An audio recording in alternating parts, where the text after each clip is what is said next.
ঘাটালে শিলাবতী নদীর বর্ণনা। এখানে বন্যার কারণে পার্শ্ববর্তী এলাকা কিন্তু ভেসে যায়। আমরা কিন্তু নিউজ চ্যানেলে অনেক সময় দেখে থাকি।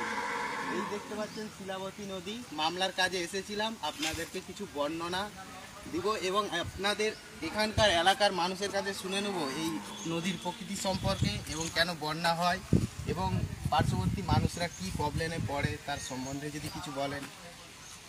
আমাদের তো একটাই বলার, এখানে মাস্টার প্ল্যান হওয়ার কথা ছিল, মাস্টার প্ল্যান হয়নি। মাস্টার প্ল্যান হলে হয়তো আমাদের বন্যাটা কিছুটা কমতো, কিন্তু মাস্টার প্ল্যান না হওয়ার জন্য বন্যাটা বাড়ছে।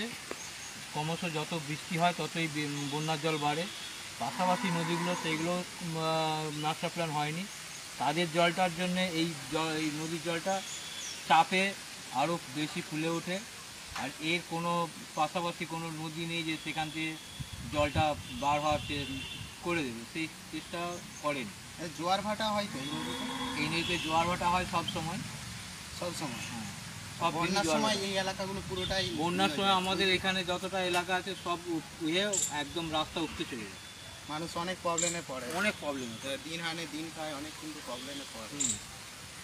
তারপর বেশি অতিরিক্ত চাপ হয়ে গেলে তখন বাঁধ ভেঙে গিয়ে আরও প্লাবিত হয়ে যায়, বন্যা সৃষ্টির দূর হয়। আচ্ছা, এখানে মাছ কি ধরা হয়? মাছ ওই টিপে টিপে ধরে, বা বাকি টুকটাক জেলেরা এসে মাছ জাল দিয়ে ধরে। আপনাদের জীবিকা এখানে কি কৃষিকাজ কি হয়? আমাদের এখানে জীবিকা বলতে কৃষিকাজের কিছু ব্যবস্থা নেই। ওই ক্ষেত মধ্যে রাজমিস্ত্রি, তারপর টিউবওয়েল এইসব কাজ করে। এখানে মানুষরা রাজমিস্ত্রি, টিউবওয়েল এরকম দিন আনে দিন খায়, এরকম চলে। কিন্তু এখানে কোনো আলু চাষ বা ধান চাষ এরকম কিন্তু হয় না। মানুষ কিন্তু অনেক প্রবলেমে পড়ে এবং এখানে কিছু পার্শ্ববর্তী কিন্তু ব্রিজও নেই, ছোটোখাটো যে ব্রিজ এরকম কিন্তু সুবিধাও নেই।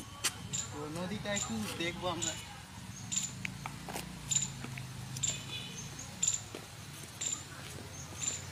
এই হচ্ছে নদী। নদীর প্রাকৃতিক পরিবেশটা খুবই সুন্দর, কিন্তু মানুষ কিন্তু অনেক প্রবলেমে পড়ে। দারুণ সুন্দর।